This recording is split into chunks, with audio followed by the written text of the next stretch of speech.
కులం అనేది వృత్తిని బట్టి వచ్చేది. కమ్మ కులానికి కమ్మ అంటే అమ్మ లాంటి వాళ్ళనే ఆలోచన.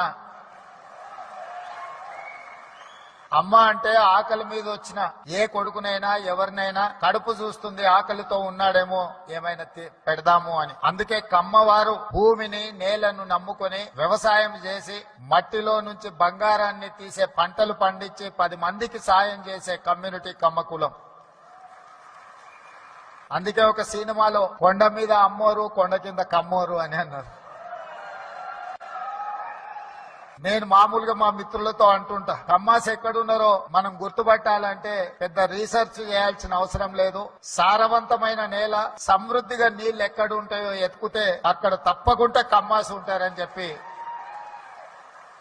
అది ఇవాళ కర్ణాటక అయినా, తమిళనాడు అయినా, తెలంగాణ అయినా, ఆంధ్రప్రదేశ్ లో అయినా ఎక్కడ చూసినా సారవంతమైన నేలలుండి మంచి పంటలు పండించగలిగిన, మంచి పంటలు పండుతాయన్న భూమి ఉన్న ప్రతి దగ్గర కమ్మ సోదరులు అక్కడ ఉంటారు. వాళ్ళ ఆలోచన ఎప్పుడు కష్టపడాలి, పంటలు పండించాలి, 10 మందికి ఉపయోగపడాలి, 10 మందిని ఆదుకునే ఆలోచన చెయ్యాలి అనేదే ఆ సామాజిక వర్గ నేపథ్యం.